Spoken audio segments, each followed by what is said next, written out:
Alright YouTube, what's happening? We're doing a final review, final thoughts on the Massdrop Ferrum Forge Gent, made by We Knives. Guys, this is awesome. I love this knife. I almost didn't get it, because I'm like, oh, I got the Falcon, and the Crux coming, and it's another one to order. But geez, it was $79, how can I not, right? Well, so glad I did. So let's go ahead and just get right into it. I'm going to go ahead and just basically go over the specs again in case you missed my first impressions video. Your blade thickness on this guy is 0.13 inches. Handle thickness is 0.4, very slim. You have a 3-inch blade of S35VN steel. Closed length is 3.6. Overall length 6.6. And weighs 2.4 ounces. It's a small but very, very capable knife, guys.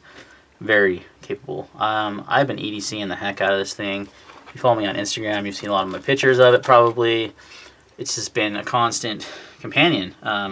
It's a perfect office EDC. I'm going to go more into details, but one thing I wanted to do too when I do the specs is I like to show how thin this is behind the edge. 0.020. What? That is thinly ground. Nice flat ground. And man, I tell you, it's a slicer. It does well everything. So let's talk about how this knife performs, how the action is. The action is very smooth. It runs on a ceramic detemp ball with cage bearings and has hardened steel washers. The pocket clip is an interesting point of aspect of this knife.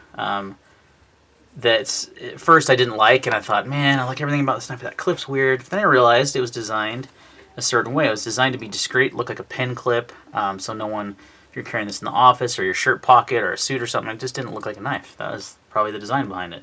At least that's what I think it is. So it works well. It's functional. It doesn't look as good. I think they could have gone less shiny than like a more, you know, like a more finish like towards like the titanium, like a grayer finish or even black maybe would be better. But overall, it works well with the theme of the knife. It doesn't create any hot spots. Very comfortable. And overall, when it's so lightweight and stuff that you don't even notice the clip or the knife in your pants at all. I would consider this as a light duty EDC knife. It's for my EDC uses, it's more than capable, even though it's a smaller knife. It came razor sharp out of the box. It's held held its edge well through my use. It's very thin behind the edge, like we just talked about, with a nice flat grind, and which makes it a fantastic slicer. I'm going to roll in some footage right now, and you'll hear me talking, but you'll see the footage of me using the knife to do my typical cardboard cutting test, some cordage, and I also sliced up some chicken for dinner one night, and it just is fantastic. It just flies through food, it flies through cardboard, it cuts well. And that's something that like a lot of knives these days don't necessarily do because they're ground so thick. The old school pocket knives, like the traditional knives, they're always ground very thin, and they slice very well, and they cut things very well, which is what knives are designed to do. And when it's a knife like this that's designed for light EDC use, it's nice to have that thinness behind the edge and have it be a good slicer. It's got great ergonomics. As I was doing all this cutting, didn't notice any hot spots. Just very comfortable, many different grips. You have that forward choil if you want to use that. It makes it a lot easier to sharpen as well, which is part of the design, but it also gives you a nice forward grip on that. So, as you can see in the foot and the cutting footage, it cuts things very well, which is what knives are supposed to do, right?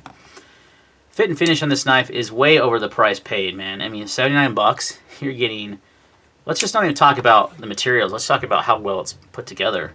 It's exceptionally well done. We Knives does a fantastic job, and this is no exception to that. It's just very well made. It's got nice G10 overlays that are very well done, flush screws. The overlays are nice and flush and contoured. The G10's nicely contoured and kind of got a slight polish, so it's not over grippy.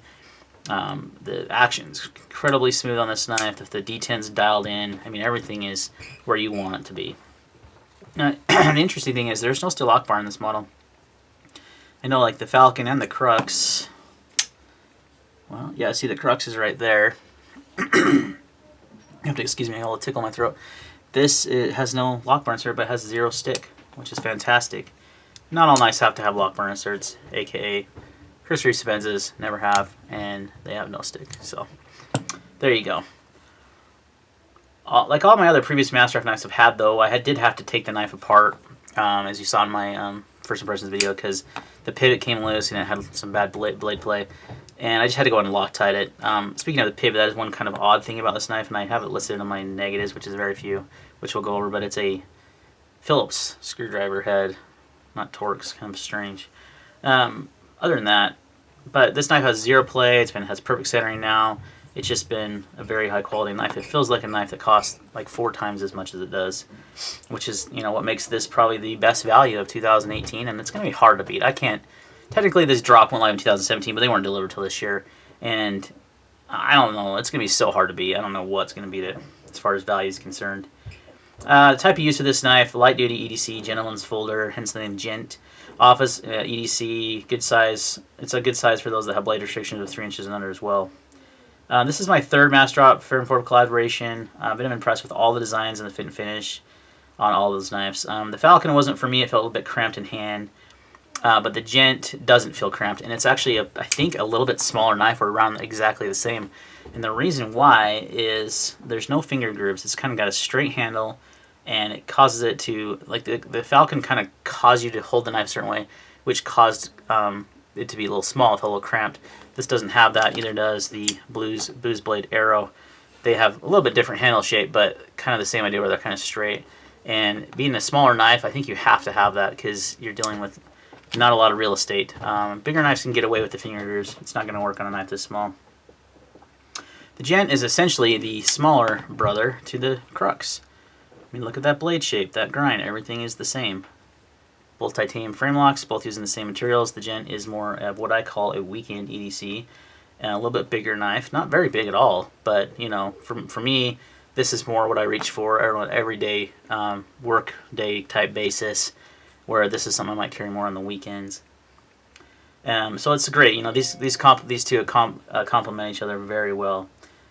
Like I said, at $79, the Gent is currently the best value of the year. I don't know how they're going to beat it unless Foreign Forge and Massdrop coming out with something else, because the way they're doing their pricing and such is crazy. And these are so well made, and they're just great designs.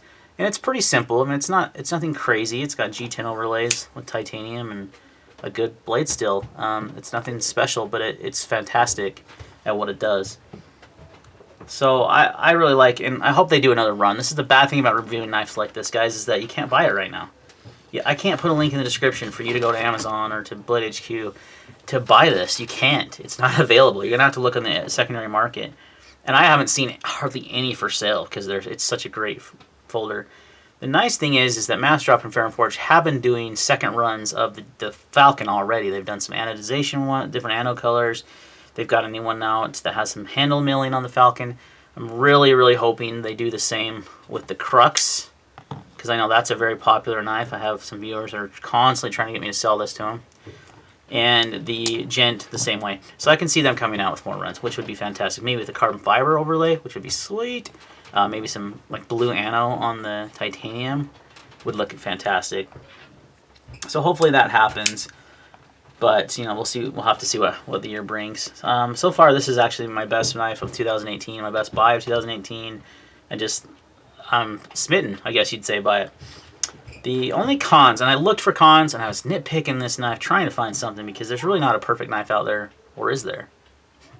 But the pocket clip still kind of stands out to me, even though I know it's designed in a certain way, and it's meant to be look like a pen knife or a pen clip, and it's meant to be discreet. I like that. It just still looks a little off, and that's a total nitpick con, and it doesn't even bother me anymore, but that's one of the things that I noticed that kind of sticks out a little bit to me. Some of you might find the handle to be too small. It's a small knife. I mean, you're under a 4-inch handle, 3.6. But I have a medium-sized glove hand, and I can fit all 4 fingers. And if you have huge hands, this is going to be small, and the Crux is going to feel better to you, you know? But for me, and for a lot of guys, that's going to work just fine. Some guys just like smaller knives even when they have big hands, too. The other weird thing about the knife that I'm just nitpicking on is the odd Phillips head pivot, which you saw in my takedown video. If you watched that, I'll link a description below to that video. Other than that, but those are just very nitpicky things, guys. There is nothing else that I can say negatively about this folder. I've carried a lot. I've used it a lot. Use it for all kinds of different cutting tasks, and it's one of my go-to EDC knives. It's lightweight, under 3 ounces, 2.4, almost 2 ounces. I mean, so light. It's, you know, this and the Boost Blades, Arrow, Mini Arrow are my two kind of go-to EDC folders for the office. I also still carry the beloved Chris Reeve Small Sabenza, but guys, I'm going to let you know a little secret. These two have been kicking this one out of my pocket a lot. It's kind of crazy. Probably because I've been reviewing them and doing videos on them, and that Sabenza will be in my collection probably forever, so. Alright guys, but that's going to wrap up this video. Massdrop Ferrum Forge Gent, fantastic, best value of the year. Highly doubt anyone's going to beat it. I'd like to see someone try. Thanks for watching, and we'll see you on the next video.